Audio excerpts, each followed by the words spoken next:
मान लो हमारी बात, राधा राधा राधा राधा, आगे सब खुल जाएगा। मान लो, हम आपको जो बातें बता रहे हैं मान लो। राधई वेष्टम सांप्रदायिक कर्ता आचार्यो राधा मंत्रदः सद्गुरुश्च मंत्रो राधा यस्य सर्वात्मनैवं वंदे राधा पाद पद्म प्रधानम साध्यानाम यत् परमं परमं साध्य मत्युन्मादनानाम। उन्माद साध्य के हृदय में पैदा कर दे, ऐसा है ये नाम, ऐसा है ये मंत्र। जो सब साधनों के साध्य हैं प्रभु, उनको भी उन्मत्त कर दे, वो है ये निज मंत्र राधा नाम। मानंदा नाम पिच परम प्रेमानंद माहु। आनंदों को भी आनंद प्रदान करने वाले प्रभु को जो प्रेमानंद में डुबो दे, वो है ये राधा नाम। जो प्रेमानंद नाम है, ये हरि को भी उन्मत्त कर देता है। श्रीमद राधा सुधानिधि। देवानामत भक्त मुक्त सुहृदाम अत्यंत दूरम चयत प्रेमानंद रसम महासुखकरम सुच्चारितम प्रेमतः। उच्चारण करते राधा राधा और आंसू बहाते, उनका नाम है प्रेमानंद गोविंद शरण। जो यहां शरण है तो वो प्रेमानंद गोविंद वहां से है।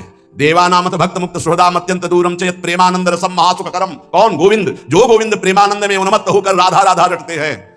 तो प्रेमानंद कौन है? राधा। और उन्मत्तता किसके चढ़ी? गोविंद के। तो शरण में कौन है? प्रेमानंद गोविंद शरण।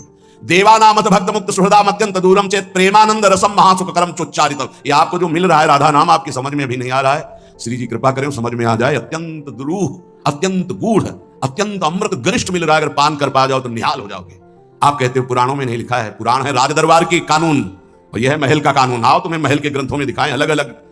जो राजा राज दरबार में बैठकर तुमने उसका प्रभाव देखा, जैसे हरिवंश प्रताप रूप गुण भय बल श्याम उजागर, जिसके भय से भयभीत होकर वायु चलती है, जिसके भय से भयभीत होकर मृत्यु अपना काम करती है, जिसके भय से भयभीत होकर सूर्य तपता है, जिसके भय से भयभीत होकर काल चक्र चलता है, वो हमारी प्रिया जो के निर्तन भ्रकुटी बदन अंबुज मृदु सरसहास मद भूलन अति आसक्त लाल अली लंपट बस की ने बिनु मोलन।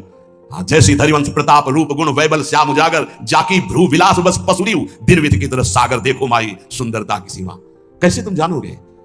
भगवत रसिक रसिक की बातें रसिक बिना कोई समझ सके ना। राज दरबार में जिस राजा का वैभव देखा, आओ हमारे साथ। और महल के भीतर झांक के देखो उस राजा की जो महिमा तुमने देखी। अगर धूल दूसरी न लगने लगे तो बताना। जब उद्धव जी प्रभु के पास थे तो गोपियां अज्ञानी नजर आती थी, और जब गोपियों के पास आए, उनकी चरण धूल माथे पे लगी तो प्रभु बड़े कठोर नजर आए कि ऐसे प्रेमी जनों से बिलक रहा है। अरे कैसे वो जी रहे हैं इनके बिना? उल्टा हो गया। यहां आए तब आओ महल में तो पता चलेगा कि जिसके हुक्म पर प्रांत के प्रांत नष्ट किए जा सकते हैं, वो यहां किसी की भ्रकुटी संचालन से भी भयभीत होता है। सुन भयभीत वज्र को पंजर सुरत सूर रणधीर। सुरत सूर रणधीर और किससे भयभीत है? जैसी हरिवंश परम कोमल चित चपल चली प्रिय तीर। तो सुन भयभीत वज्र को पंजर सुरत सूर रणधीर। यस्या कटाक्ष सर्पात विमूर्छित से। कहा हो? कैसे जानोगे?